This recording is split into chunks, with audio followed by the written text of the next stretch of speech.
Welcome to KOC's Gartner Cybersecurity event, organized for the third year under the patronage of Deputy CEO, Planning and Finance, Mr. Badr Al-Attar.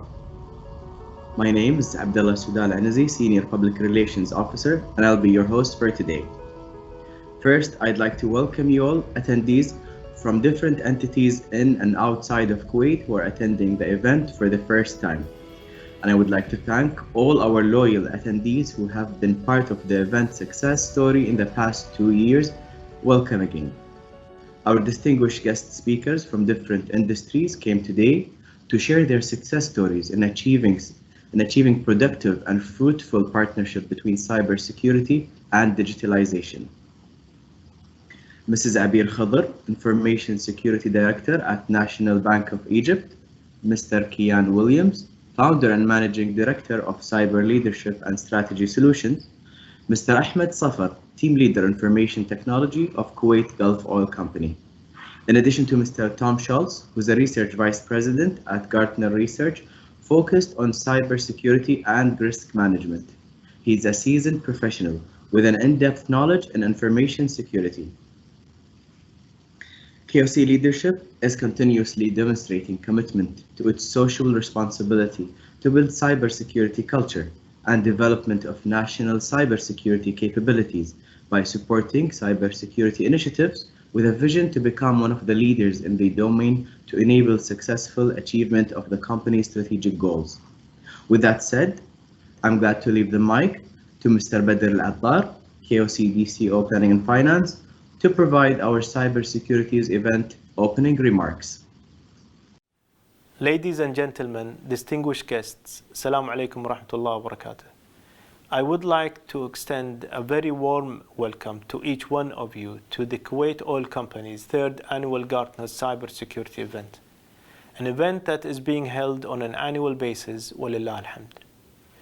As we are working on providing all of you and our professionals in this cybersecurity community with valuable information and toolkits that shall help in supporting your strategic decisions and enriching your knowledge by leveraging the Gartner's research insights and the success stories of other peers in various industries as well as our own, which will address how in today's new norm of business operations around the globe, cybersecurity had become the prominent player in enabling productivity while securing what matters most to organizations. This would successfully occur by pertaining seamless cybersecurity resilience, while at the same time maintaining performance excellence, talents fostering, and capability developments of people, processes, and technology, and thus achieving exceptional results against mission-critical priorities in our business and operations. Despite these challenging and difficult times of social distancing, we have been determined to conduct our annual event that brings us together virtually to continue a journey of learning we have started with you 3 years ago. In this journey, we share knowledge and bridge the gap between our daily operational priorities and the required vigilance attitude we need to maintain in the digital revolution era we live today, which is a vital part of Kuwait Oil Company's social responsibility and commitments towards supporting the development of the cybersecurity maturity in the state of Kuwait and building cyber capabilities and talents locally, regionally, and globally. Today, we are here to continue solidifying our mission and to extend our collaboration and communication with all of our peers from different verticals in Kuwait and many from the region, as well as by sharing knowledge and lessons learned.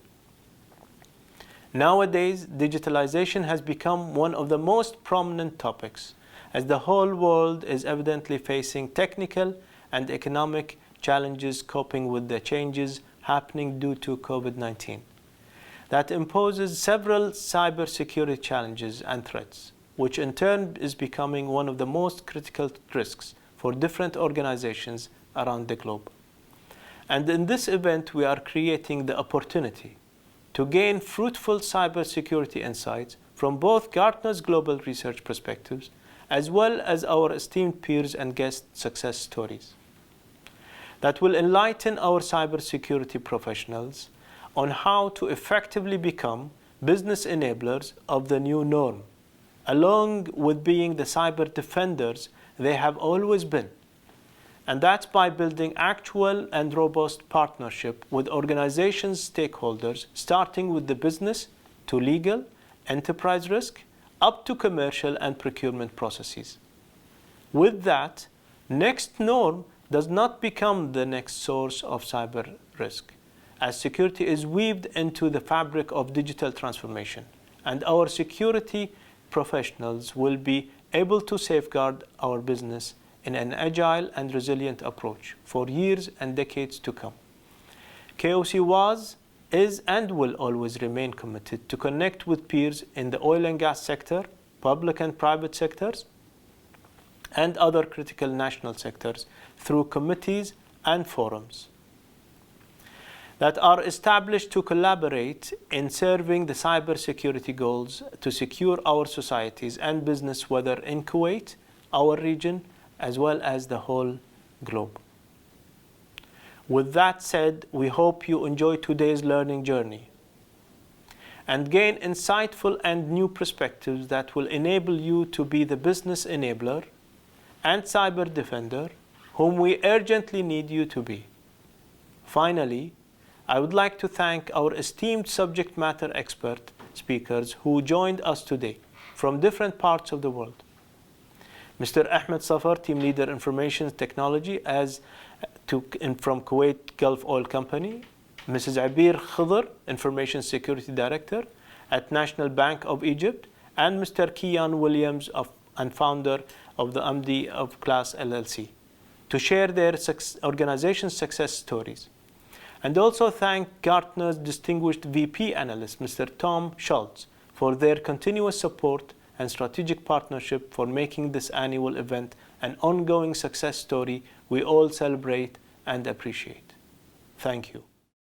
I'd like to thank Mr. Badr for the very supportive opening statement. Now, I'd like to introduce Mr. Ali Naqi, KOC Manager, Corporate Information Technology Group, to provide his opening note. Good morning, everyone, and thank you for attending KOC Annual Cybersecurity Conference in collaboration with Gartner. Despite all the challenges imposed by the current situation of COVID-19 and the social distancing requirements, we have been keen on making sure to keep our annual tradition due to the value we observed for our community from this interaction in the past 2 years and your valuable positive feedback. I would like to take this opportunity to thank all of our guests and attendees from different sectors for their attendance, as well as our distinguished speakers and subject matter experts from different industries for this participation, as well as our event organizing team members represented from Gartner and different KOC teams for their continued support and tireless efforts in making this event a success. As you are all aware, and emphasizing on Mr. Badr Al-Khattar's point, cybersecurity is becoming one of the major risks in today's business operations that we are all now facing around the globe, especially with the new situation where remote working, remote study, online transactions, and remote collaborations are becoming the norm of our day-to-day life. We are now moving towards digitalization for most of our life aspects, which comes with its associated cybersecurity threats.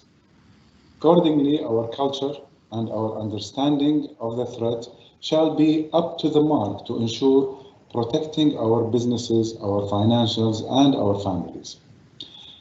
It is now becoming a necessity to ensure proper collaboration and partnership between technology providers and cybersecurity professionals to ensure the enablement of digitalization demands securely And this is the theme of our event today, which has been carefully chosen as part of our social responsibility to raise awareness on cybersecurity and achieve a secure and safe ecosystem for all of us. With that said, I hope you will enjoy the event, and I will leave you now with our MC to kick off the first session of today's event. Thank you. Welcome back, everyone, and welcome back to all our attendees that have joined us for today. The next segment for our event is for sharing innovations and success stories by our subject matter experts. Starting with the first session, I'd like to introduce Mr. Ahmed Safar, Team Leader Information Technology of Kuwait Gulf Oil Company. First of all, I'd like to thank Mr. Badr Al-Attar and Mr. Ali Al-Naqib for the invitation to join this event. Also, I hope everybody is seeing the slides, and what I will discuss with you today, that's as a business oriented, we find a lot of people, especially our CEOs and people in the business, talks about change, digital business transformation, and 80% of the CIOs thinks that digital business transformation is a top priority. This is a change to our culture, business culture, and the way we communicate, the way we deal with things. In the past year, in the 2020 year, the COVID-19 year, there was a lot of changes associated with COVID-19. Many businesses think that COVID-19 slows the economy, but for IT, it was totally different, and things were in many places changing. So in IT, there was a main change in the market, and this change came actually from the consumer sides as well as from organizational sides. From the consumer sides, there was a lot of change and there was a lot of demands on the contactless technology, where contactless payments, such as mobile payments or contactless credit card, debit cards, and also detection tools such as smart cameras, where they detect the temperature, smart sensors, iOS. So that kind of change in the markets made the things much more towards IT consuming. And then there was the new technologies to assist the isolation, the social distancing or the physical distancings, such as the visual tools, video conferencing, B2B stuff. And there was a need to anytime, anywhere. So people start ordering food, ordering stuff like that from everywhere. Though digital business transformation is a significant priority for most businesses, but in reality, when people start doing business transformation, digital transformation, they faces many challenges, and one of those challenges is redundancies. Now, when we talk about digital changes, for example, let's use Teams, Microsoft Teams, where we are meeting today, and then we have Zoom, and then we have Cisco stuff, WebEx, we have Citrix meeting. So there is many technologies, and if you are a big enterprise, you would have one or two of those free of charge. What to use and how to use it, which is the best way, and what are the things that we should think of. And then we have the things that the ideas of let's do things, let's do the change. So then you get the cloud technologies. Oh, do we need to use the cloud? And how this legacy systems are they doing good? And then you get another talks about how things are going, mobility. Let's use what they call smart technologies, and many things comes in the market in such a way it's really disturb the business, and it also create challenges when it comes to security and the security culture. It comes challenges were related to security, to bring challenges related to disaster recovery. It's bring challenges related to business continuity. And then fears as well of hacking, lack of proper tools and controls. All this change, this digital transformation is holding a lot of change with it, and it comes with a lot of risks and complexity to the organization that we need to look on. So the people start when they start tackling the digital transformation, they start thinking in strategies. So how to achieve and how this technology would help and what we want to do, what's our goals within the next 5 to 10 years. And then they will build their business structure around this strategy and enforce processes and policies to get the business in line, and then use the processes to ensure compliance and things going in the right way. But there is a very important part of this change enabling tool is the resources. When we speak about resources, funds comes part of it, but the main resource is the human resource. And in a digital transformation, the digital technology, the informatic technology is the second resource when we are planning to do a digital transformation. 3 questions usually comes when we talk about technology. Which technology to use? And why we will use this technology, not the other technology? Should I stop this, or I should keep them both running? And legacy, traditional, smart technologies.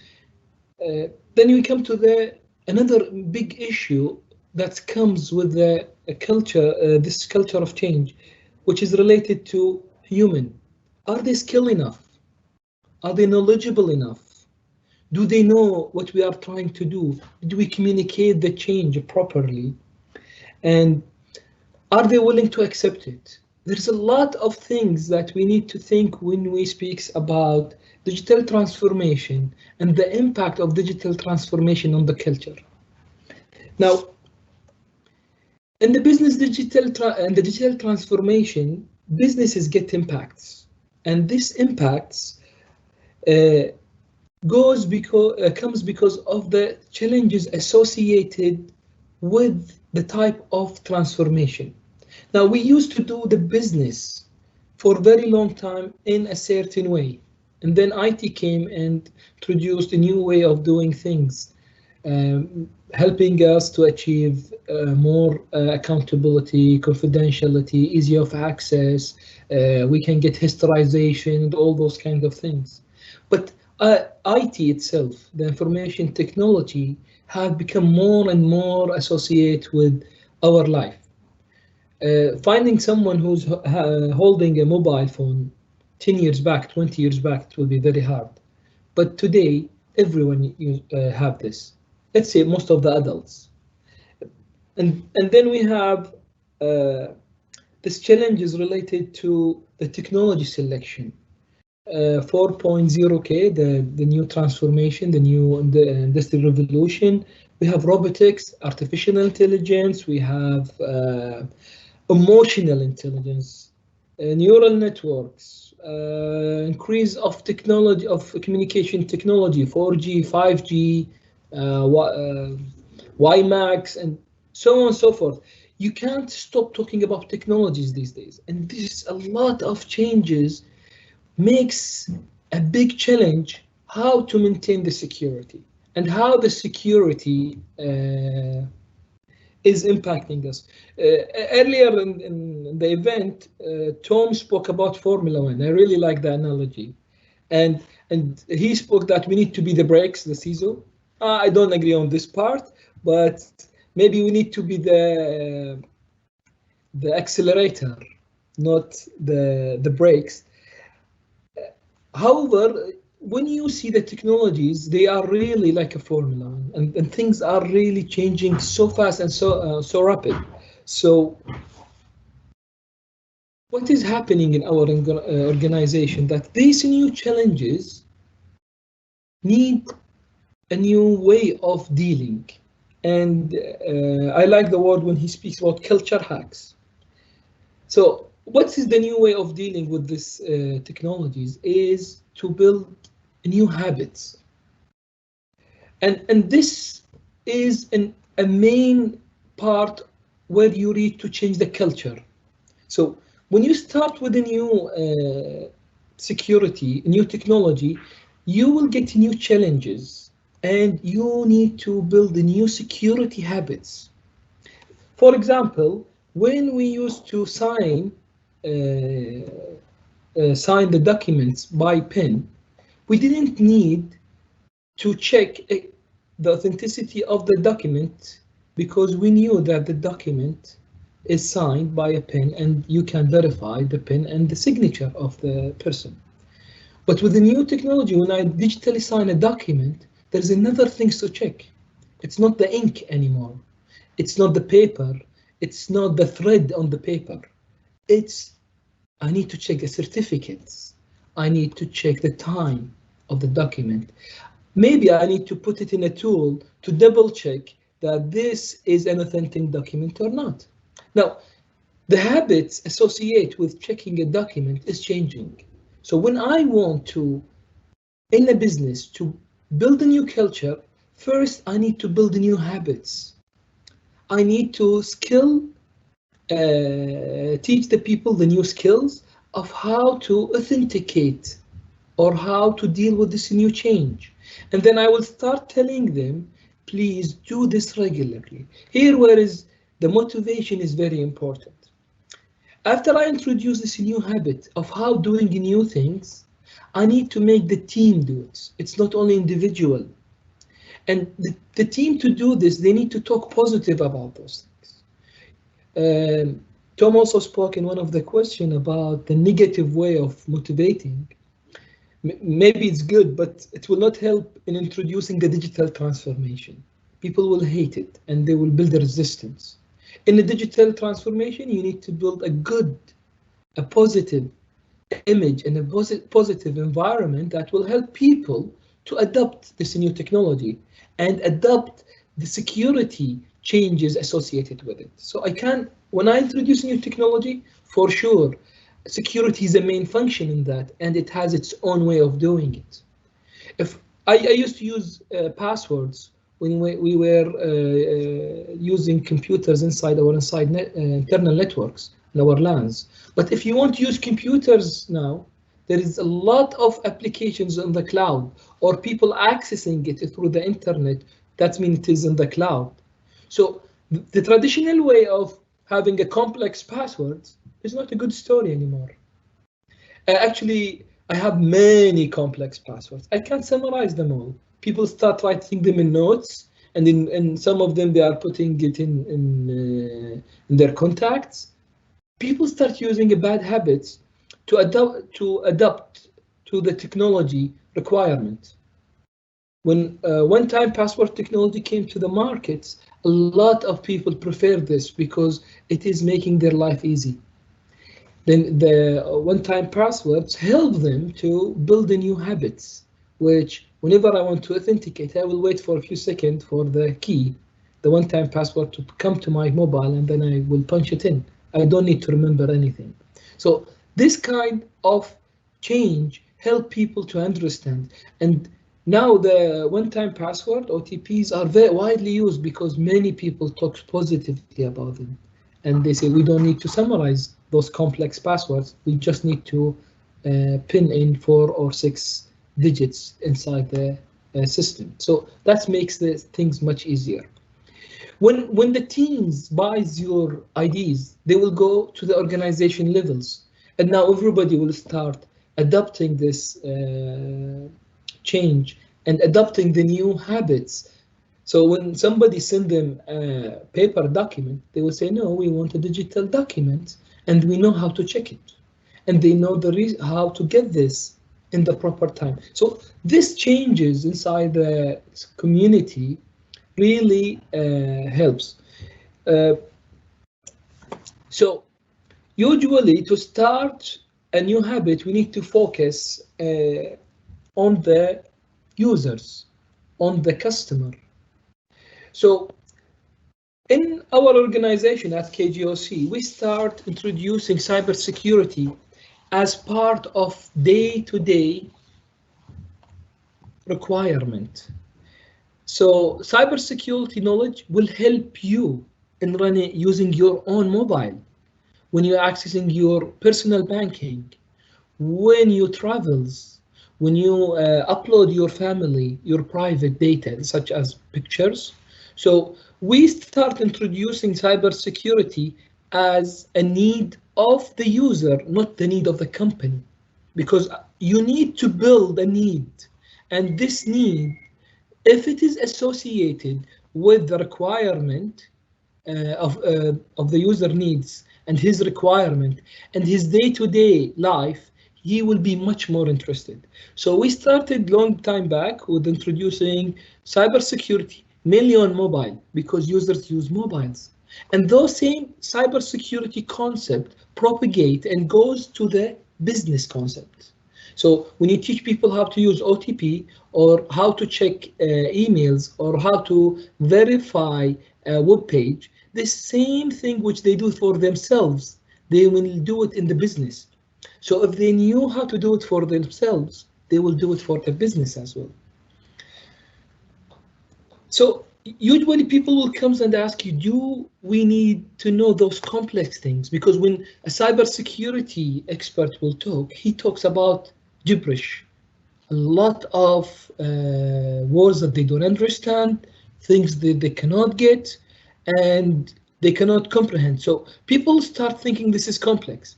But when you go and associate it with their life, this complexity gets less, because they will relate this new cyber habit as part of their needs, and then they will reduce the resistance. What is the most Sorry for interruption. You have 1 minute remaining. Okay, so I'll try to pass faster to the next slide. So in the organization, we have the team. So we will try always to build the technology, and then we will build the human relation with the technology by communicating this. To do this, we will try to build what they call it, a relation between the technology and the behaviors associated with this. We'll go to the last slide. I'll try to wrap up in this last slide. There is always in a business a myth between confidential and the private, and users are always scared to share the knowledge or share the information because they think it is confidential. So in a business, we need to understand the difference between confidential and private. And as soon as people start understanding the difference, the behavior towards the new technology always change. I will stop here. Thank you a lot for listening to me, and I hope it was a useful slide.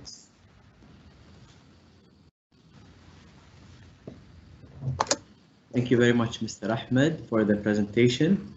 Next, I'd like to introduce Mrs. Abeer Khudr, Information Security Director at the National Bank of Egypt, who's going to share the success story of National Bank of Egypt. Thank you very much. Assalamu alaikum wa rahmatullahi wa barakatuh. First, I would like to thank KOC for hosting me today. It is my utmost pleasure to be with you in this event. Also, special thanks to Dr. Reem for inviting me to present MBE Security and Digital Partnership Success Story, and for organizing such useful knowledge sharing events that increase awareness of the importance of cybersecurity in the different contexts today, and particularly in the context of digital transformation that has been accelerated by the COVID-19 pandemic. Before I start, I want to highlight that the success of our digital transformation journey so far has not been in the fact that it culminated with some digital solutions, because all banks have those nowadays, but it is rather in the ability to transform a culture that is very reliant on cash. You know, Egypt is a very populous country with population exceeding 100 million. Some of them are the business elite, of course, the young youth, and those are not a problem. But many of them, however, are the farmers, the builders, the simple workers, the senior citizens, and those have little exposure to technology. So the challenge here was not only to get them to move to digital against their natural inclination to the simple use of cash and they are used to the friendly customer service partner in the physical branches, but we also wanted to make them use our digital products securely and raise their level of security awareness. We also wanted to ensure that we have a robust infrastructure that will accommodate and support the expected millions of customers who will be using our solutions. So the success here is not only in the cultural transformation tactics that we followed, but also in the speed with which we have successfully managed to onboard those customers to digital solutions. In the 3 last years, we reached 4.7 million subscribers in our internet and mobile banking solutions. So let's go through our story and discuss as we go the approach we followed. And let's first have a quick background about the bank. So as we see, MBE has been established in 1898. So we have over 122 years of banking experience. The bank has a network of over 510 branches, 4,500 ATMs serving 14 million customers. MBE total assets account for 30% of Egyptian bank assets. MBE total assets, as we say, are 30% of the total assets. We have remote subsidiaries and branches that exist in the UK, in the US, China, and Sudan. MBE also has representative offices in the UAE, 2 offices in Dubai and the DIFC, in South Africa and Ethiopia. And if you see here to the right, we have a picture that has, you know, the past and the present together. The second picture here on this slide shows the 2 towers, the 2 modern towers of the head office location. And the picture aside of it in black and white is for the bank premises, the first bank premises downtown in Cairo, early in the 1900s. Ms. Abeer, can you please make the slides full screen? Okay. Thank you. Now, let's talk about the digital solutions that we currently have before we say what was the approach that we managed for customers to use them successfully. We have 3 main products. We have Al-Ahli Mobile, and Al-Ahli Mobile is the mobile banking application which all customers use to do their transactions from the convenience of their phones. We also have Al-Ahli Net, and Al-Ahli Net is the online banking platform that provides customers with the convenient and secure banking services they need. And we also have Al-Ahli Phone Cash. And this is MBE's electronic wallet that has been launched since 2013 in the market as the first electronic wallet in Egyptian market to allow customers to transfer money, to pay their bills, to recharge their balance, and deposit and withdraw cash using their phones. We also have MBE's digital branches that were introduced in last year in 2019, and as part of shifting customer behavior to digital, we wanted to move them away from the traditional branch setup to the use of more self-services in those digital branches. So it was important for this adoption to happen to launch a creative communication campaign on TV to customers. so that they see the value of the new service and to capture their attention. So the ad uses some humor to capture this attention, because you know the Egyptian population loves a good joke. احنا شعب نحب النكتة, the best way to capture the attention, to capture the hearts, is through humor. Here we see in the ad, let's watch it together, we see some thieves that are trying to break into the digital branch. They don't find any money to steal. Instead, the security guard tells them the services that the branch is offering and keeps emphasizing the word مميكن. So that means automated. Let's watch together. محدش يتحرك من مكانه. محدش يتحرك من مكانه. اقول له انزل على الارض. مين ده اللي ينزل؟ مفيش حد هنا، ده فرع الكتروني. يعني ايه فرع الكتروني؟ شايف المكنه دي؟ تقدر تفتح حساب، تصرف شيك، تعمل ايداع، تحول فلوس. فين الخزن؟ فين الرزم؟ مفيش رزم وخزن، كله مكن. فين البنك اللي هنسرقه يا شربيني؟ استنى انت دلوقتي. فين الناس؟ بنك مميكن. ايه ده؟ مفيش خزنه جوه. قول يا شربيني. ما طلع الكتروني اصلا. مميكن يعني تقدر تصرف شيك، تعمل ايداع، تفتح حساب، تحول فلوس. كله من المكنه دي. في فيديو كول لو عايزين تكلموا خدمه العملاء. انا كلم خدمه العملاء، اقول لهم يا شربيني الو السطو مش شغال. مساء الخير. ايه ده؟ هو ده سطو؟ لا جايين نصرف شيك. بنك مش زي اي بنك، اول فرع خدمه الكترونيه في مصر من البنك الاهلي المصري، بنك اهل مصر. So as we have seen this humorous ad to introduce the service, it was necessary alongside this product communication to customer that we also released security awareness communication to the customers with the introduction of the different digital products. So last year, with the introduction of the mobile banking solution, we also released this video. This video also attempts in a nice, simple way to give customers the tips necessary to protect and secure their own phones. If you want to use the phone cache, or if you want to use our mobile banking app, then you need to follow those tips. So let's watch the video and the simple way it communicates the security message to customers.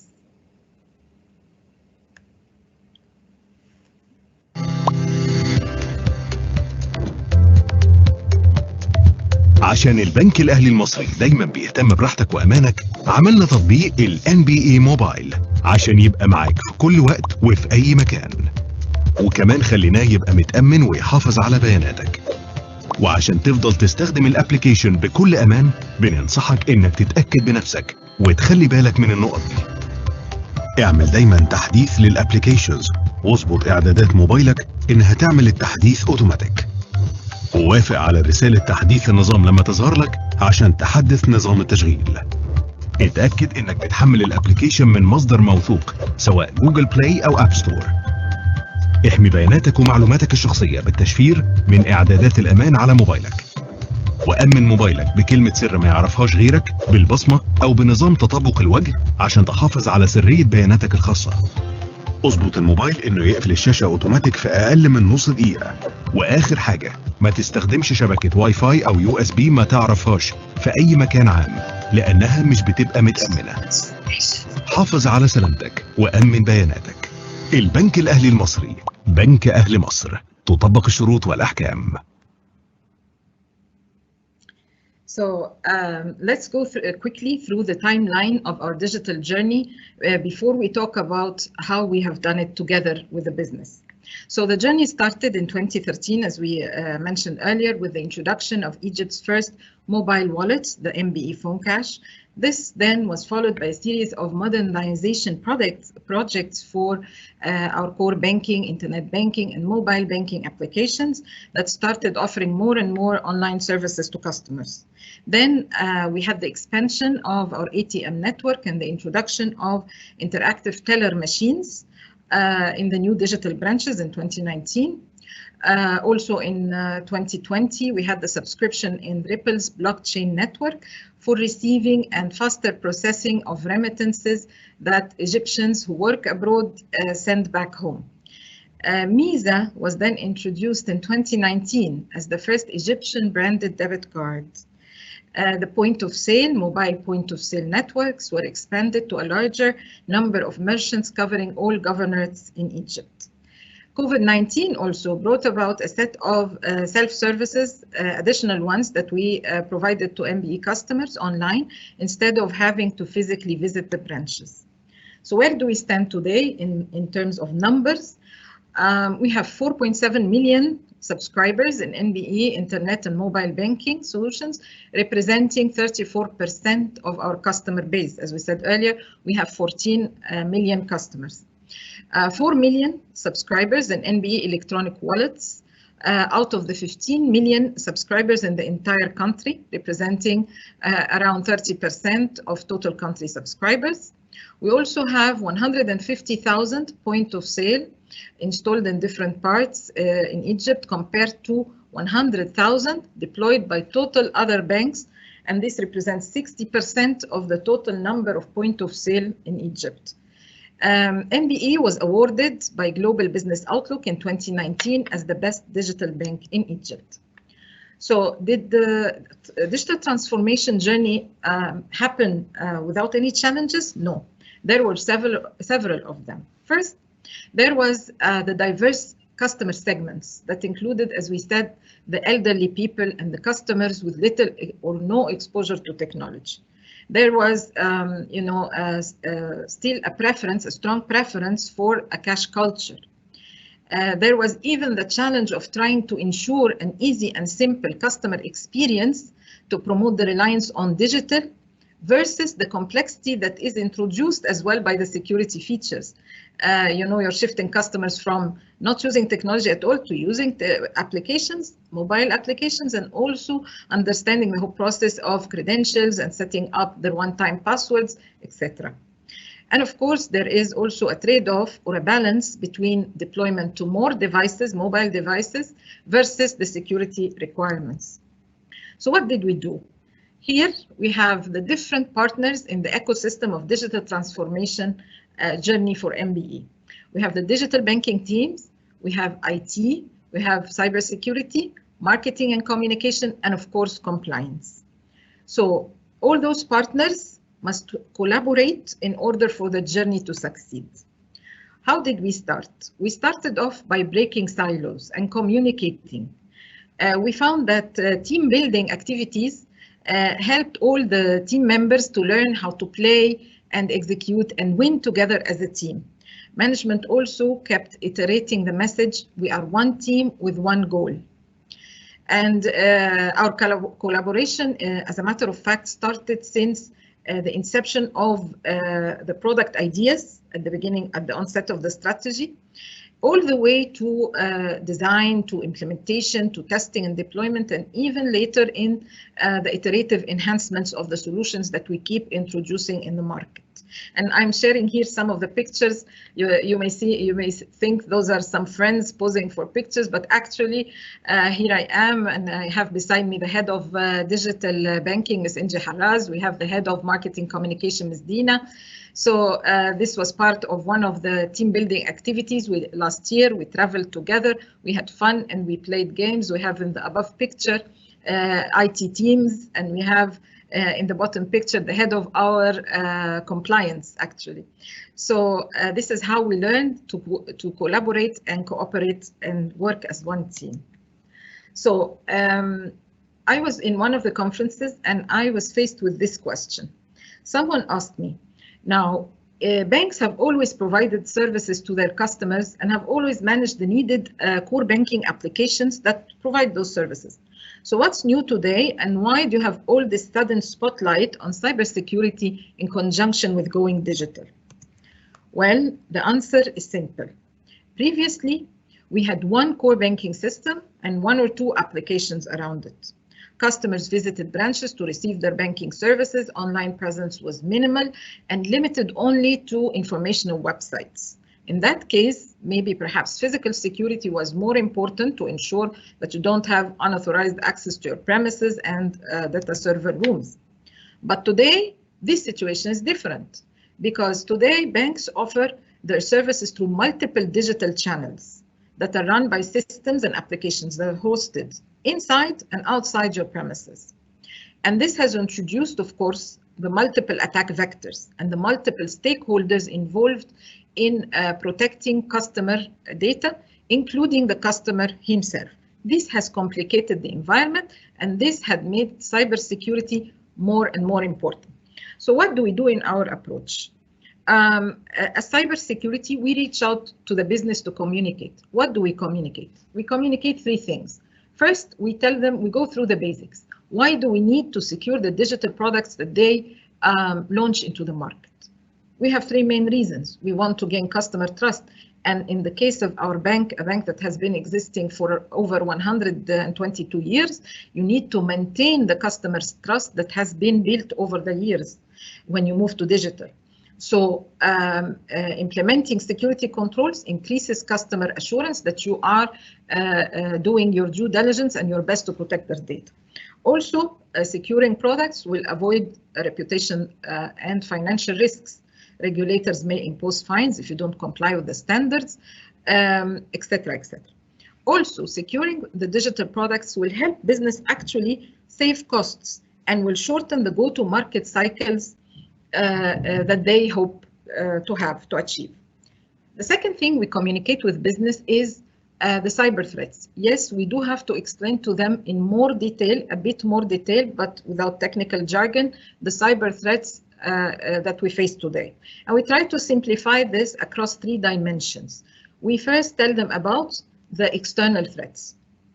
We explain to them what are zero-day threats, what is malware, what is phishing that can threaten customer security, what other vulnerabilities and attacks that target unpatched or vulnerable assets. We also explain to them insider threats and how IT sabotage is a big risk. It may cause their services not to be available, impact their availability, and consequently impact our reputation. And last but not least, the third-party risks, because in banks, when we offer digital solutions, we usually partner with fintech companies and other third parties.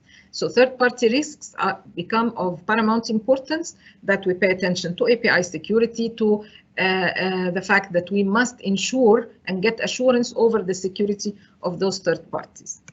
The third thing that we communicate to the business teams is what do we do as security teams to protect customer data and to protect and safeguard and secure the applications that we're launching to customers. First, we give them the assurance that don't worry about the regulations. We are going to find synergies between those regulations. We have in the banking industry, you know, we are very highly regulated. We have the PCI data security standard. We must comply with privacy regulations, with ISO, etc., etc. So, and all those regulations usually have something in common, have similar control objectives that can be fulfilled by the same process. If you, for example, have an effective incident management process, this will satisfy PCI, this will satisfy ISO, this will satisfy GDPR. Also tell them that we implement several controls to address mobile threats through internal and external awareness, communication, through also doing the threat intel and taking the necessary mitigating measures to decrease the phishing, and that we also have a subscription with takedown providers to take down any phishing incidents as soon as they appear to customers. So we give business this assurance what activities exactly we're doing. We also explain to them why addressing application security, because mobile solutions are mostly applications, that mobile applications, and application security becomes very important. We explain to them why encryption is necessary to encrypt sensitive data, why we need to do the iterations, the several iterations of application penetration testing, why they are useful and important to mitigate any vulnerabilities before launching to customers, why, for example, obfuscation of mobile application code is necessary, and several of the other measures that we implement to give them the flavor why we are doing this. And of course, as we said, we Engineer Abeer, sorry for interruption. You have 1 minute left. Okay, we'll wrap up. And we also explain to them what we do for addressing third-party risks. because we want them to champion this with the third parties they actually deal with. So this has been some highlights. Of course, due to time constraints, I cannot take you further into details of what we're doing, but here are the key takeaways from the journey so far. The journey is still continuing. Collaboration is the most important success factor that has helped us so far. It is important to make business realize that attack vector is increasing with the increase in number of channels through which we offer our services, and the partnership becomes of paramount importance to go over all the risks associated from the product inception idea all the way to design, implementation, and iterative improvements. Finally, I want to thank you very much. It's been my pleasure to join you today, and it's been a very useful event so far. Thanks again.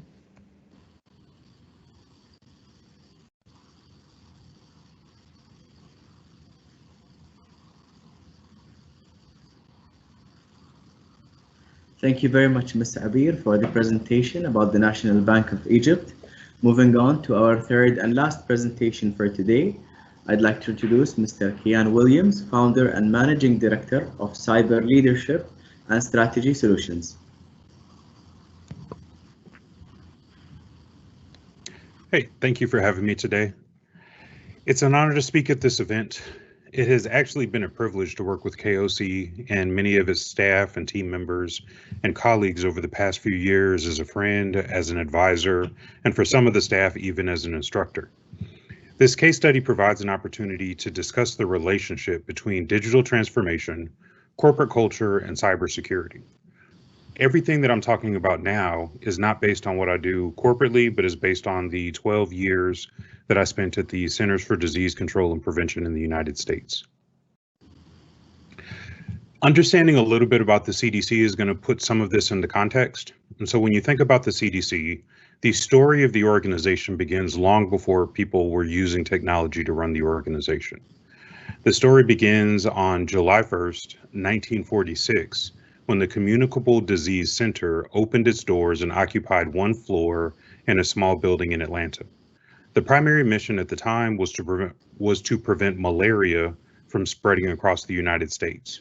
Armed with a small budget and fewer than 400 employees, the agency addressed early challenges, including obtaining enough trucks, equipment, sprayers, shovels, and everything that was necessary ultimately to wage a war on mosquitoes. Now, the reason that I tell you this is because it is obvious that in 1946, technology and digitization and other things were not a huge influence on the mission of the organization. From 1946 until about 2002, the Centers for Disease Control operated like a university. Security was not an obligation. They didn't even really think about security because everything was given away to the public and they were focused on scientific research and public health. After 2002, there was a new law that was passed called the E-Government Act, also known as the Federal Information Security Management Act. And that regulation created an obligation for every part of the US government, including the CDC, including universities and research organizations, to follow the same security practices from organization to organization. This required a cultural shift, it required digital transformation, it required adopting completely different procedures for managing risk, for managing security, while still accomplishing the mission of the organization. In that context, the accuracy of data that was produced and the availability of good, accurate data was extremely important, and this is how we achieve the digital transformation goals within the organization. Now, before we go forward, a little bit of context is going to be helpful. And so the primary things that the CDC is dealing with today are items like a pandemic, health informatics, and cyber resilience. You know, I don't have the benefit of work. At that time, I didn't have the benefit of working at a bank or in things that people understand very clearly. And so understanding these definitions is just to help people outside of public health understand the role that this digital transformation played. When you think about a pandemic is not just an outbreak of a cold or something like that. You know, COVID is a good example of something that becomes widespread and captures the attention across the entire world. In conjunction with that, health informatics is the use of computer science, computer technology, and communications to help people understand what's going on, how it's working, and how it's impacting everybody. And then the idea of cyber resilience plays a part because you want to make sure that these systems remain available, effective, and that the data that is produced by the scientific research can be trusted because people are using this information to make decisions. Now, considering the role of a pandemic and the impact that it has, another thing that is good to consider is just the role of the CDC as an organization that's responding to pandemics. And pandemic response is very similar to incident response when you're dealing with cybersecurity. You're going to do planning in advance, and in security, where you have containment, eradication, and recovery, in pandemic response, you have similar things where you're going to put policies and procedures in place. You're going to budget, you're going to think about everything that's required to achieve a successful mission. The pillars for pandemic response, focusing on preparedness and communication, starts with the planning that you do in advance, good governance, policies and procedures, producing stockpiles of vaccines, knowing where those vaccines are and how you're going to distribute them to the public. The surveillance and detection is going to use health information systems to observe reported medical conditions in hospitals and healthcare organizations and in other places that provide situational awareness. And their response and containment are going to be the use of all of those resources, the application of that planning to, in practice, actually contain as much as possible the outbreak, to leverage all of your capabilities, to apply the vaccinations and everything else so that you can reduce the risk of the health impacts of a pandemic. Now, when you put this into practice and you apply it to digital transformation, I mentioned the Federal Information Security Management Act of 2002. What you see in the diagram is that we went from an organization that didn't care about security and really didn't think about the way that we used or protected technology into a framework that was very robust and very complex. If people are familiar with an information security management system from ISO 27001, the NIST risk management framework and all of its components is 10 times more challenging to follow all those processes, and then all of those processes apply to every distinct information system within the organization. So at the CDC, where we had no requirements for security, we quickly transitioned to an approach where we formally defined over 750 distinct information systems. Each information system served a distinct purpose. The purposes supported 13 centers, institutes, and offices around the world where we had 75,000 employees. So you can imagine that having a robust framework like this and then having that volume of people, processes, and technology becomes very complex and very difficult. So starting with the categorization of the systems based on the risk to the information if it was compromised is going to allow us to select controls. Then we implement the controls from the catalog. We evaluate the controls to make sure that they're effective, in place, and satisfying the requirements.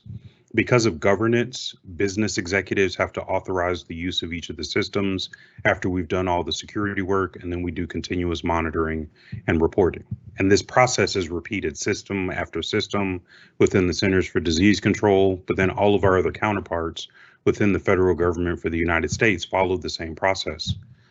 My role in the equation at the time that I was at the CDC, I was in charge of security for one of the departments that had part of the critical infrastructure for the United States. So we had a repository of all the vaccinations. They called it stockpile, and we knew the geolocation and the number of vaccinations for all the diseases. In general, you wouldn't think that confidentiality was a major component, but what was very important was thinking about what is the impact to the nation, to citizens, to the world, if hackers or the adversary got access to that information and then destroyed the stockpile or destroyed the distribution channels that were used to get everything where it needs to go. And so when you think about transformation, and now that you have more context and understanding about the role of the CDC, the moral of my story is that focusing on the right problem was the key to success. The CDC was not in business to do security. They didn't start off as a cybersecurity organization. Cybersecurity wasn't even a concern when they were started. They were in the business to do research about diseases, to find cures, and to improve the lives of people globally because of their collaboration with the World Health Organization and other similar organizations. With that in mind, what you have to consider is that most security people are talking about security, thinking that they're talking to somebody else that understands what they're talking about. So we talk about confidentiality, we talk about integrity, and we talk about availability in the CIA triad. But those concepts don't mean the same thing to business people who are receiving the information. What we had to do to get the CDC to shift their culture and adopt new approaches and to provide the information in the right context was not to think about confidentiality, because the organization didn't really care about encryption. Why would I spend millions of dollars? Again, we're talking about 75,000 people in 50 offices around the world. That is $1 million investment to implement security for all of the systems that they had.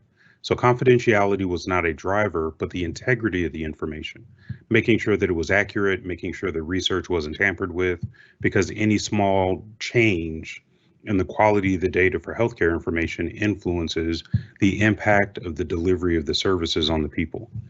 Similarly, availability was a big concern because people had to have the right information at the right time so that they can make decisions.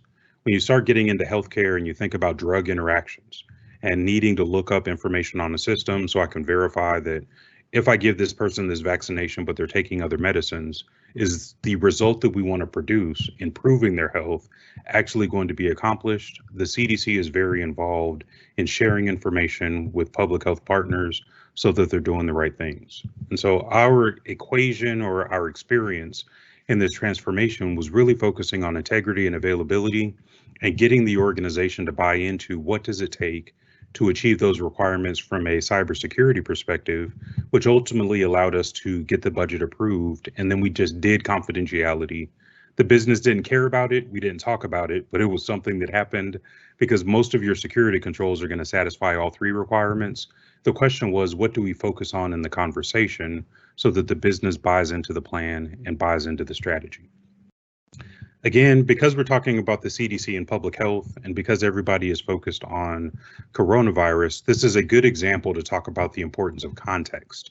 When you talk about pandemics, which I described already and said that it's something that is widespread and affects the entire world, if you only go back 100 years, what you notice statistically is that we have a pandemic about every decade. Sometimes it's a little longer, sometimes it's a little shorter, but if you did a frequency distribution, we're averaging a pandemic every 10 years, and putting that into context changes the nature of the conversation about COVID. Now, COVID is still going on. COVID-19, also known as SARS, CoV-2, which is the official name of the virus. But from 2019 to the present, a much smaller number of people have been affected than all of the other pandemics that you're showing in comparison. So if you dig into the details and you focus on what am I saying and how am I emphasizing what's important, there is a big difference between the bubonic plague that had 200 million deaths and the coronavirus from 2019 that has had 1 million deaths as of September 2020. That number has probably gone up a little bit, but the context is still drastically different.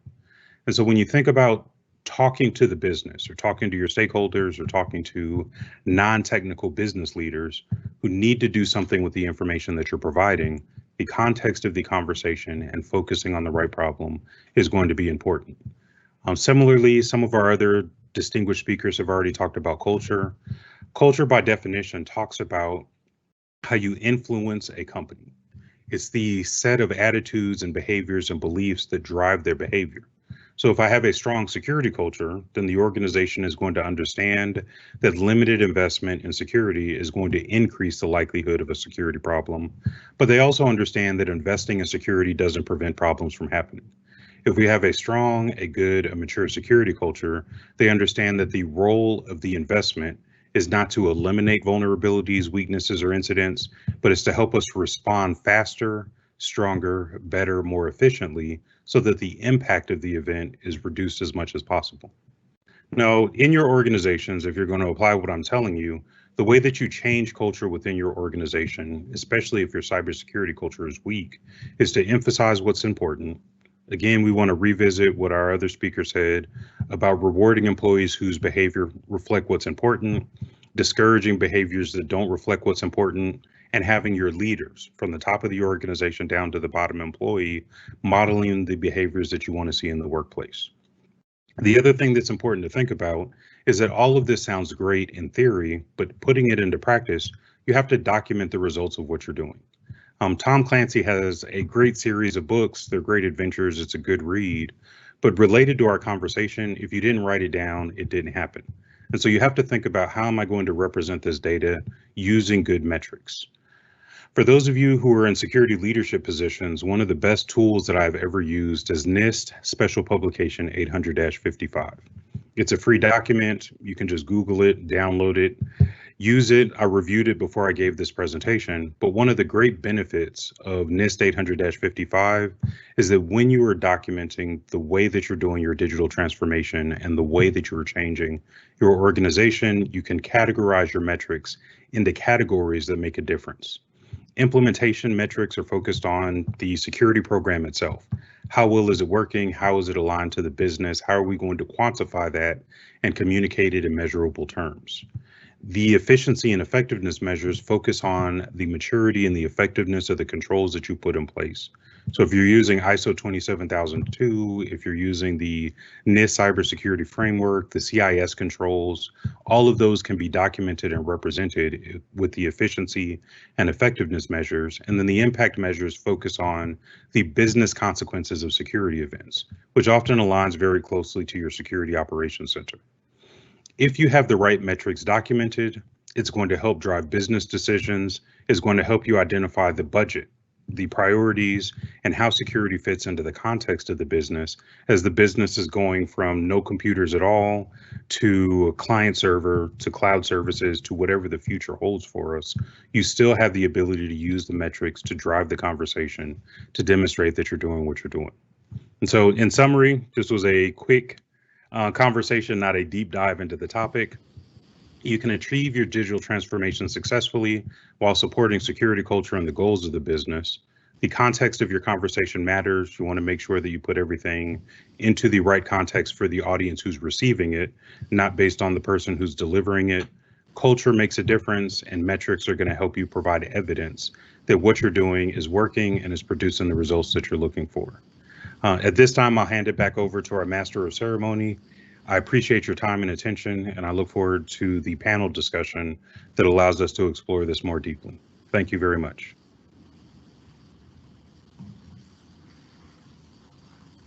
Thank you, Mr. Williams, and to all our guest speakers for sharing such insightful knowledge and recipes of success with our audience. Last but not least is the panel discussion, which is our last segment for today. I'd therefore like to introduce our panelists for today's session. Mr. Ali Naqib, Mr. Ahmed Safar, Mrs. Abeer Khadr, Mrs. Kian Williams, all our previous speakers with us today. In addition, our panel moderators, Dr. Reem Shimeri, Team Leader Information Security of Kuwait Oil Company, and Mr. Antonio Monreale, Senior Executive Partner of Gartner. Now I'd leave the mic to Dr. Reem for initiating the panel discussion.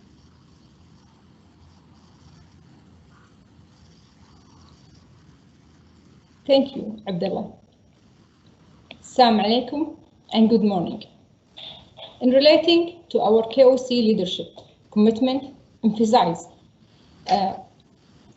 again today by our Deputy CEO, Mr. Badri Attar, and our CIT Manager, Mr. Ali Naqib, on the necessity of security partnership with the business today of the new norm and running the business operations around the globe. That was also supported by our Gartner's VB analyst, Mr. Toms, reflecting the research facts and statistics. And then along with sharing the amazing success stories from our SMEs and guests through the partnership that has been successfully and effectively built in their business in energy, financial, and healthcare sector. We hope we have got your heart, head, and hands now aligned with us in setting the new mindset of us as cybersecurity professionals and to effectively play the role of being a business enabler in addition to the play that you have been always playing as cyber defenders in your entities and organizations.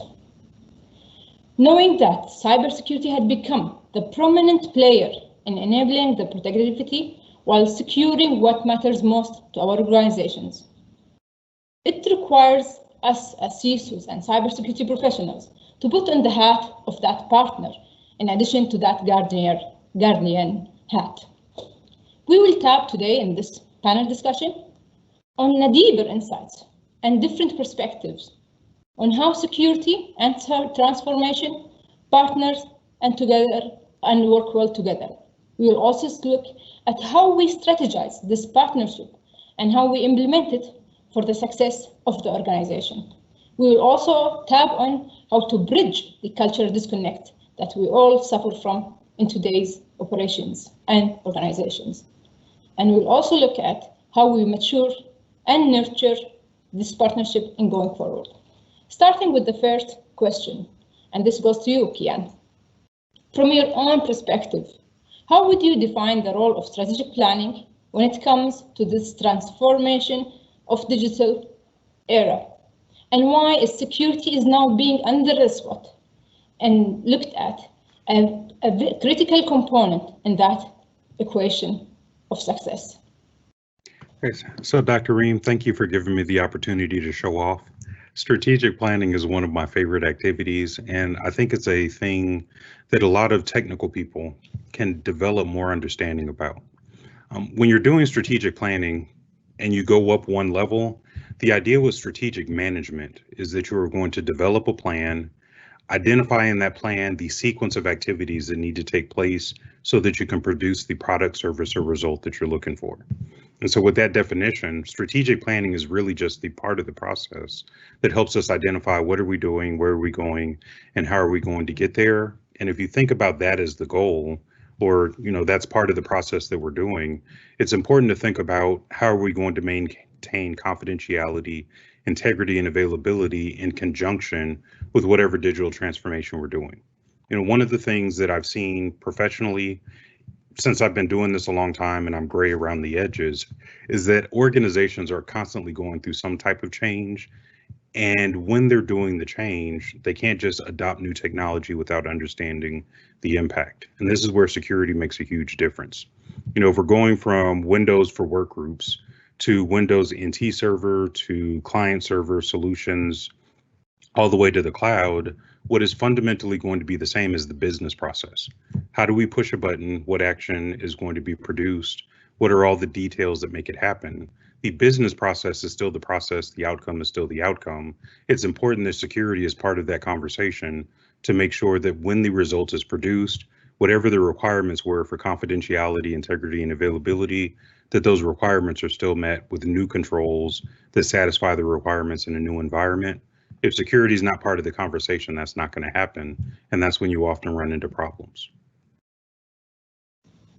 Thank you so much, Kian. Very true that wherever we are or different era, when we are handling the new norms, CIA, confidentiality, integrity, and availability will be always our main concern. And that will only be done by injecting security at the right stages and at serious. Thank you so much for sharing this wonderful and insightful thoughts.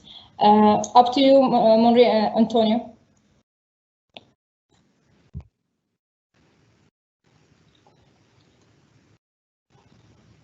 Antonio, you're muted. Yeah, thank you, Dr. Reem. Good morning, Mr. Ali. Research shows that accountability of cybersecurity incident increasingly lay on the CEO's heads more than CIO and CISOs.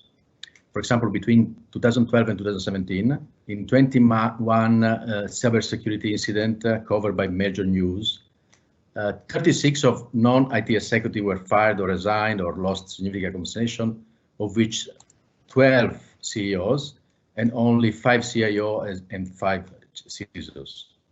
Now, non-IT executive may still treat security as a black box. In a way, they might write it off as a technical problem for technical people, although very, very important. And this, of course, would erode their defensibility in case of an incident. In your view, what CIO can and should do to bridge this, say, cultural disconnect?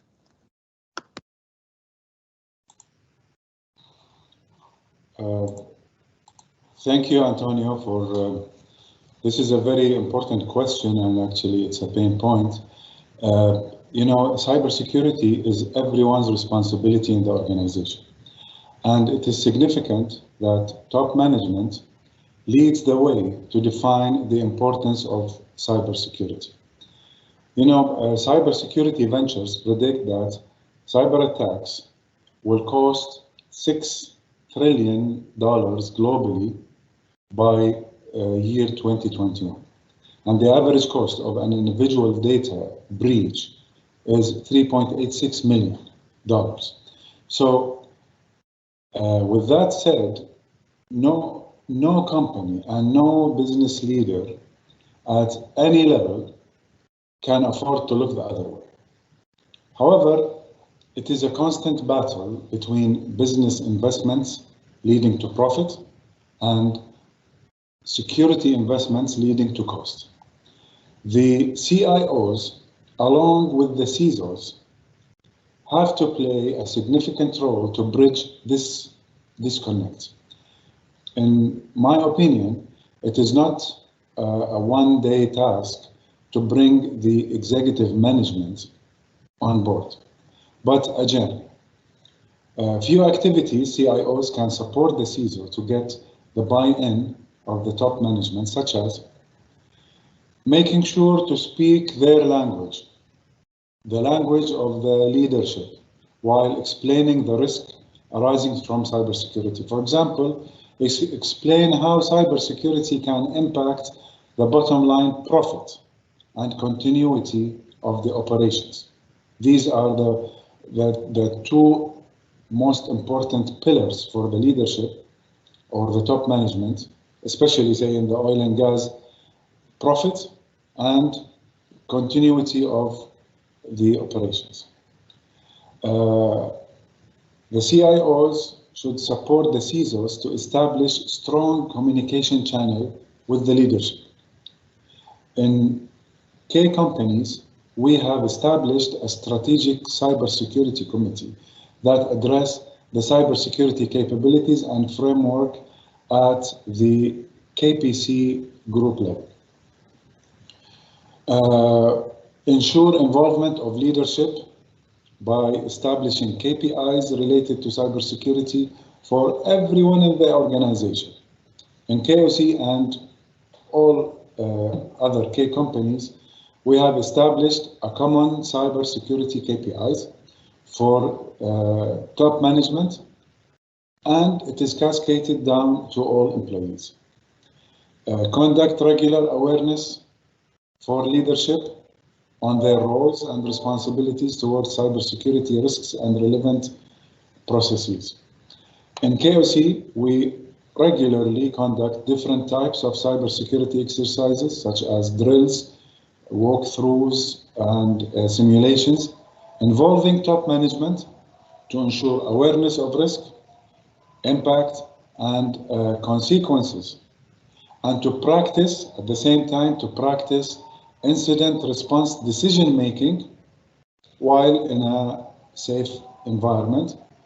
Also, to ensure the ownership of risk is clear at different levels of the organization. Back to you, Antonio.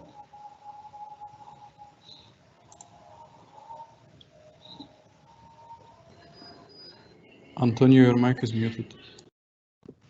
Thank you, Mr. Ali. Yes, it's indeed very important to make sure that we are all on the same page in terms of the overall purpose, business outcome, and understanding of risk, their mitigation, and their ownership.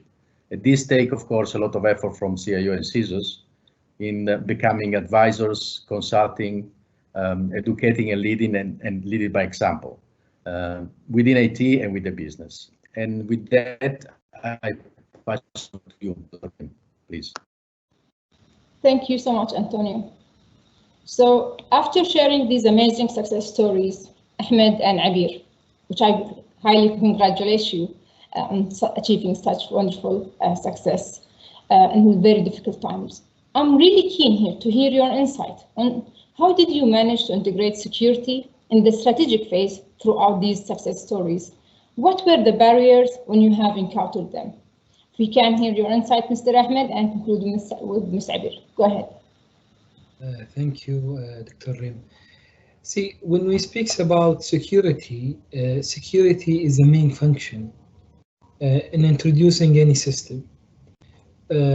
Systems are meant to have security as part of the natural behavior when I'm implementing an information technology at any place, at any enterprise.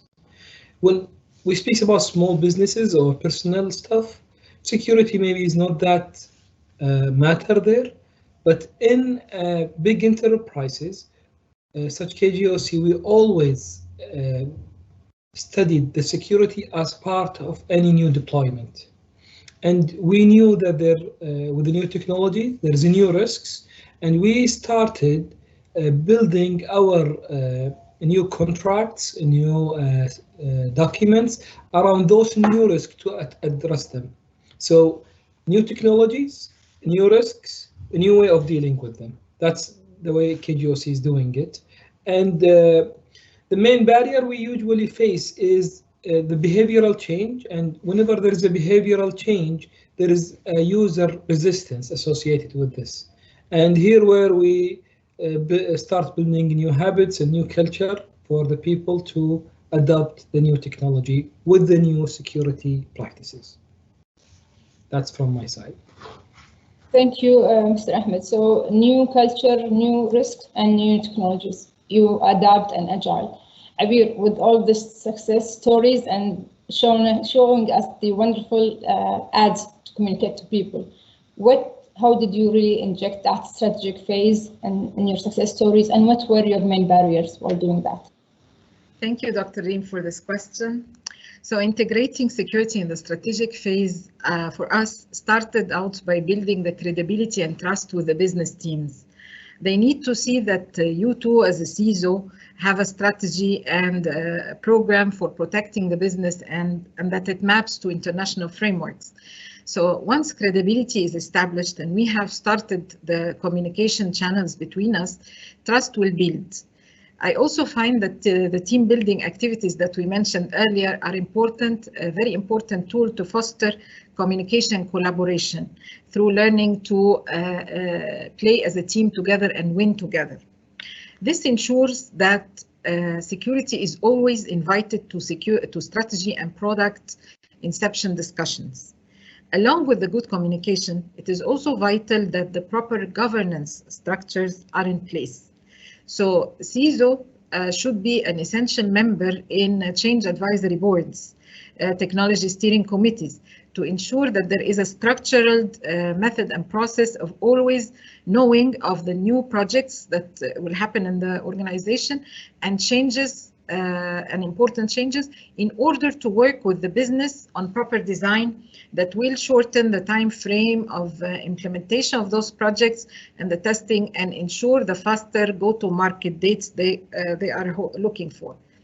As for the barriers, those have been mainly the resistance to pass all projects through the camp for fear of project delay, perhaps.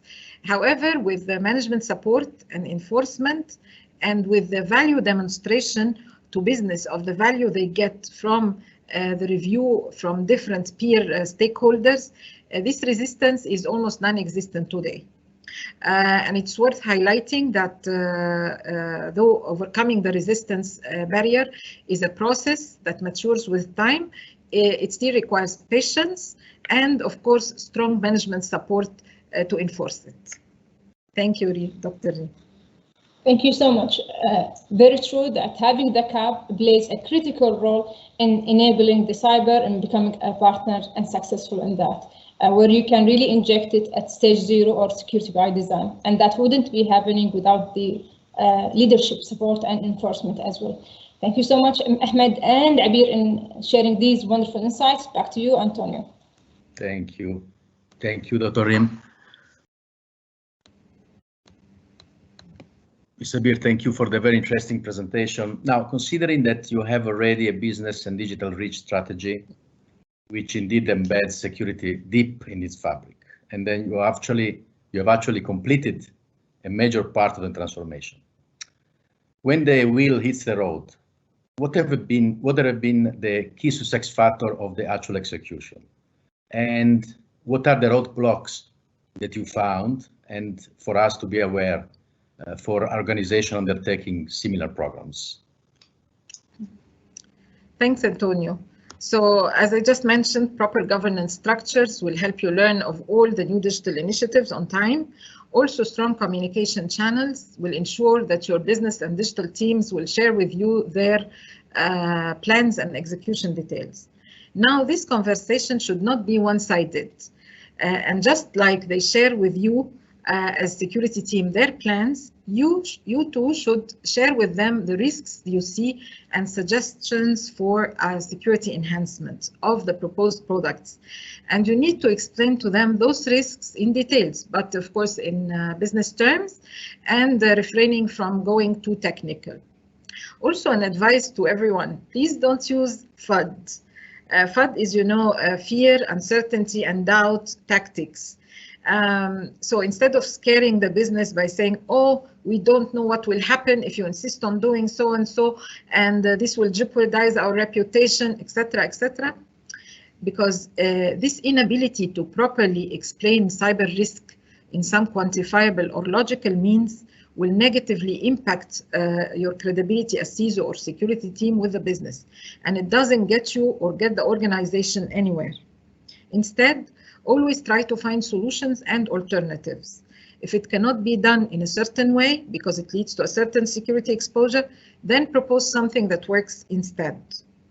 Also, at your end, as a security team, try to also genuinely understand the market, genuinely understand the customers, and of course, your digital team objectives, and reach a win-win situation for a better customer experience and at the same time, a good level of security. And now that you engaged successfully and effectively in such conversation with the business, this will even help them to champion your cause with third parties.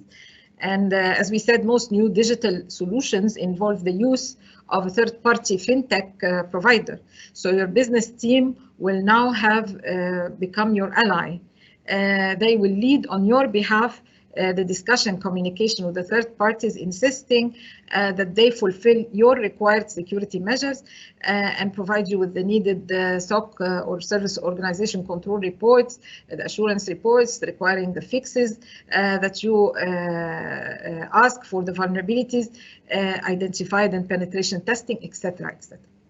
And there is one more advice also. As CISOs, we don't have to be always the bad guys who bring the bad news, highlighting risks or vulnerabilities only. It's good that we also demonstrate to business that the security work can actually boost the digital product adoption, increase the customer trust. And we have found from our experience, for example, that certifying our digital branches and the data centers that host our critical services against ISO 27001, which is the international standard for information security management systems. This and the marketing of this news of certification did actually help increase customer trust in our digital products and project the image that as a bank, we are keen to implement international standards to protect the customer data and do the best due diligence we can for that. Thanks, Antonio. Back to you. Thank you, Abeer. I really like how you put together agile development on one side and transparency and listening of your customer internally and externally. And I think this is a sign of mature security culture. Thank you. And now to you, Mr. Hamad, I've got a question for you. Ahmad, strategy and governance and processes are, of course, the spine of any complex and successful program. We know that. But we also know that we are not robots, and not always functional governance, process and control may be enough to drive success. Mr. Hamad, I would like to ask you, what is your secret sauce to succeed from the people side point of view? Thank you, Antonio. Usually, I like to communicate the changes in advance. And when I communicate the changes in advance, I try to communicate what will be the good for the user himself, not the business. When I communicate get the budget approval, I communicate how the system is good for the business. But when I communicate a change in the system, I communicate to the user how it is good for him. So introducing a new system makes you have more reports, for example, or introducing a new simple will reduce the clicks from 10 to 5. So usually I try to communicate the good things that he will be benefit in advance before rolling out the system. And before I go and communicate this, usually I look to what's irritate him more and see how this will help him in the system. So if somebody has an issue with losing documentations, I would say the system will hold your documentation in a proper way and help you to easily get the history. So this will encouraging him to close a pain. And if we communicate this stuff in advance, people, when the change comes, they will accept it much easier. So this is what I think is the what they call secret sauce to assist in accepting systems and changes. Thank you, Mr. Hamad. Again, leitmotif here is transparency, listening, engagement, communication. Thank you, Mr. Hamad. And now with that, I pass over to you, Dr. Reem. Thank you so much, Antonio. Listening to Abeer and Ahmed insights in the secret sauce and not being the bad guys, where we need always to avoid using fear and actually talk to them with their heads and minds, because we know the business owners are very brilliant employees who are having the same objective as ours and to the benefits of our companies. And by looking at the CISO, where she or he is playing a central role of fulcrum and a leverage for all the strategy, execution, cultural change around the security with that aspect. CISOs are often posed as the defender of their organization by necessity to fill a perceived culture void and mitigate that risk. Buzain and Kian, this one goes to you. So from your own perspectives and the role you're playing today, what is the role and the facilitation needed from the CIO or information technology manager in bridging this cultural disconnect that is perceived from the CISOs as showstoppers, as where Abeer said the Mr. No. How is the balance being maintained, and is it really reachable? How we can strike that balance between the need to protect and the need to enable and run the business? How can we educate IT and digital to successfully do that partnership? How to get the business who originally owns the risk to be fully aware of it as they do their defensible decision making on it? Mr. Ali, I would love to hear your insights on that. Thank you, Dr. Reem. As you said, balance is the key here. Whether it is IT, digital transformation team, or businesses, for everyone, priority and mandate is to deliver the service to realize benefit and profits for the business in the most secure manner. Cybersecurity is a business enabler, which allows business to grow and expand safely with minimal impact. Once this becomes the culture of the organization, everyone collaborates to ensure secure service delivery. And cybersecurity teams become internal consultants for IT and business functions. For example, in KOC, we have introduced several changes to the organization business processes to ensure seamless partnership between the involved functions and an early stage of introducing new technology solutions or services to ensure it is secured by design and minimize the friction or contradiction of plans and employ a formalized risk management approach. So, in conclusion, while dealing with business teams, CIOs, such as myself, should ensure that cybersecurity is not an afterthought, but shall be introduced during the new project conception stage itself, yani stage 0, the very early stage. Cybersecurity management processes are followed as established by the CISOs themselves.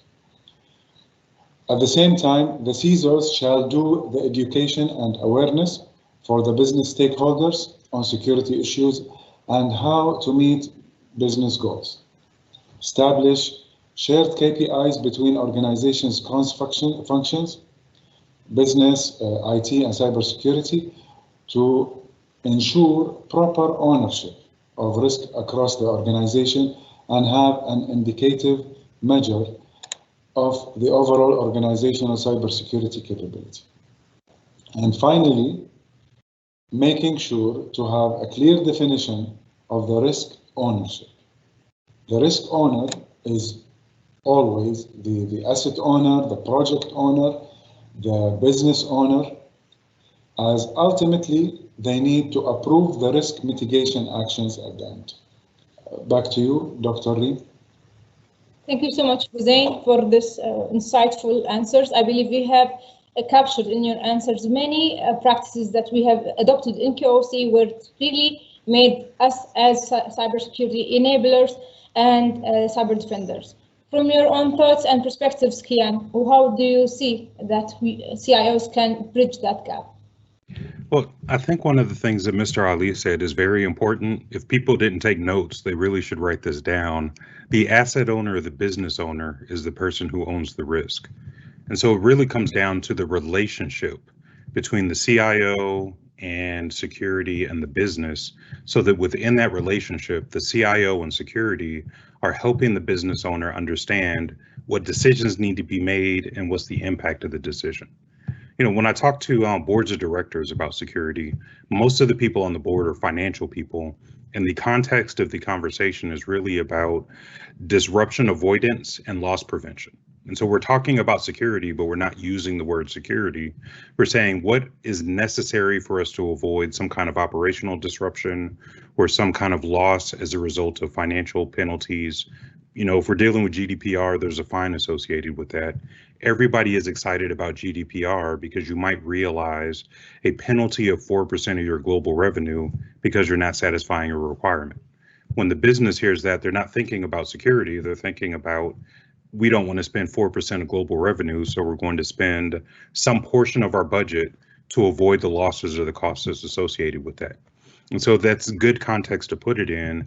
I think the counterbalance to that, again, thinking about the role of security and the CIO as communicators to the business, is that there is a National Association of Corporate Directors, is an organization in the United States that does a public company governance survey. Public company is important because it's publicly traded companies.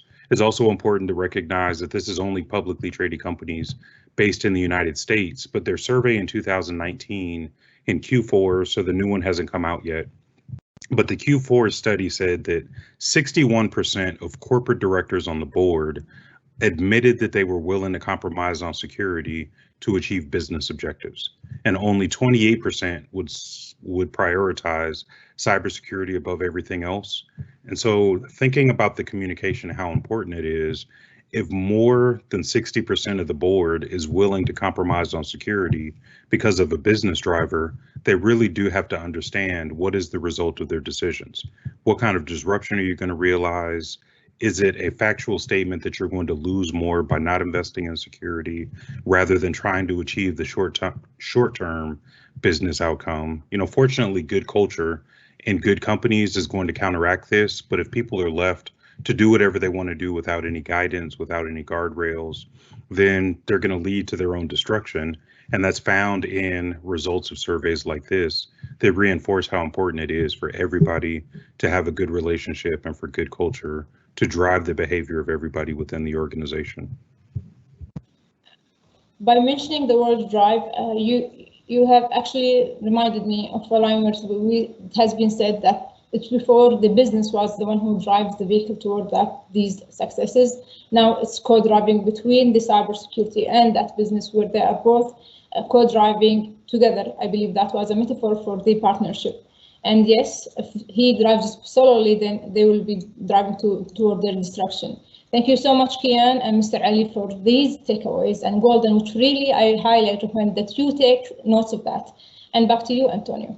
Thank you, Dr. Ring. We are again. Now we have this circular question to all the panelists in the order Mr. Hamad, Abeer, Kian, and Hali. Now, often our practices for insecurity are really focused on technical measures, of course, periodical and thematic awareness programs, yearly checkups or 6 monthly checkups, simulation exercise, and so on and so forth. This is, I would say, basic hygiene. Now, but security culture is a little bit more. It is thoroughly about the system of beliefs of all peoples in the organization, which turns into thoughts and mindset, which then they result on behaviors and action. And every single behavior and action count or can make the difference in the positive or negative. So here is the question, and I would really to tap on your deepest wisdom. How do you sense or measure the security culture effectiveness? And how do you recognize the positive signs in your organization? Mr. Hamad, you would like to go first? Thanks, Antonio. What I would say is introducing a new security system with the new system itself. So let's make it simple. Let's quantitate this, and we say if the system is highly utilized, then the new measures are successful. It's just simple.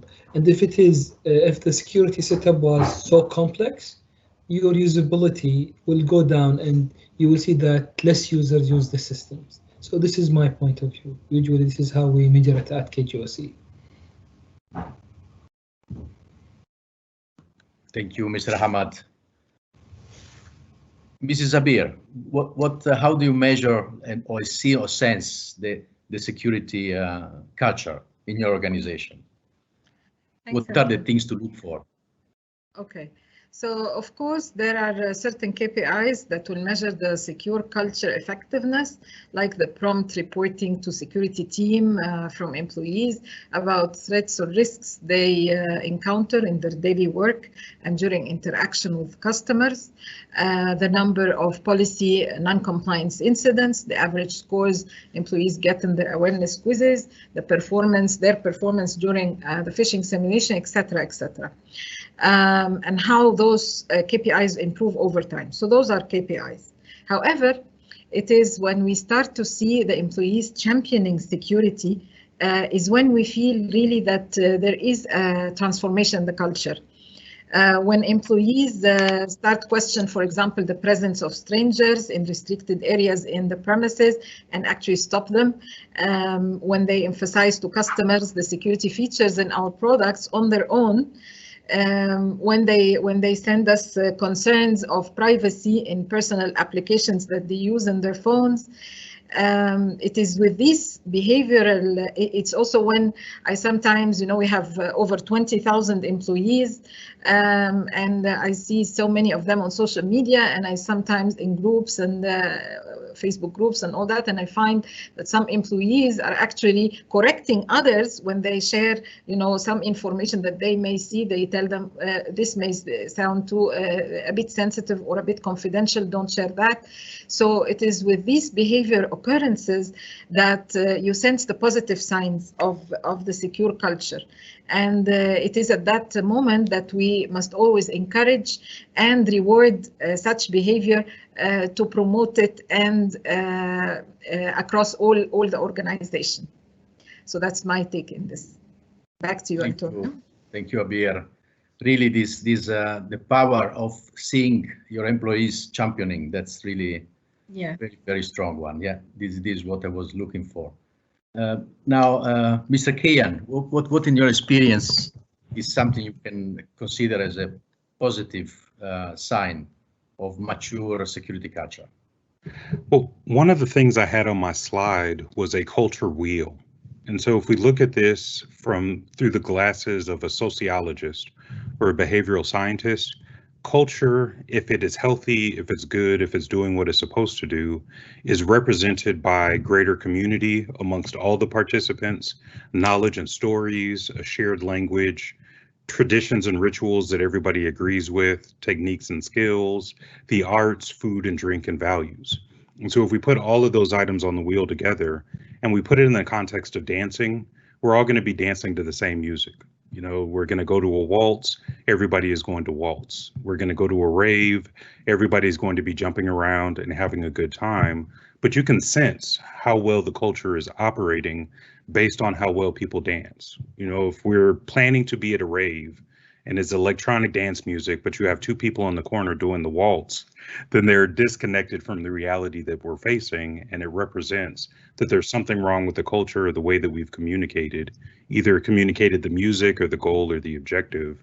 The idea is to get everybody on the same page, speaking the same language, having the same traditions, dancing at the same speed, on the same rhythm of the music that's playing, and it's all defined by the environment that we're in and how well we're working together. Thank you, Mr. Kian. Mr. Ali, from your side, what are the signs that you see today in KOC, the positive sign of this change on the culture, security culture?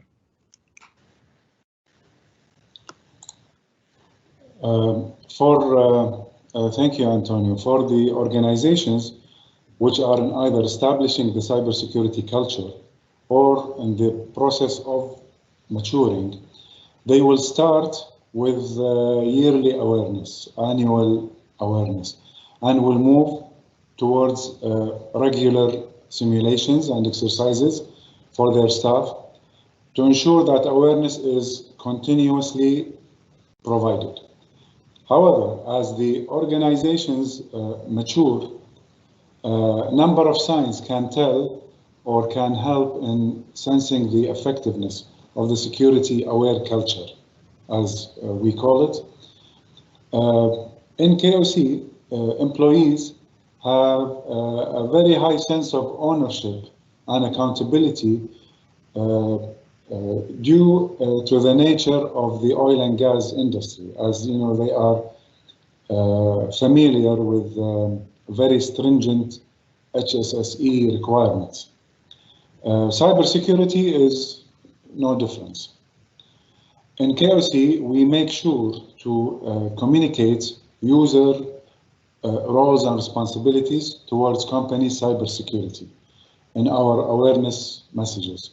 And we recognize, this is the people factor here, which is very important, to recognize security champions from different functions in the company for their active participation, whether in the awareness campaigns or incident reporting, or in the simulated, or their response in the simulated exercises. In conclusion, and to have a quantified measures of culture improvement, organizations can measure the KPIs for results of simulated exercises.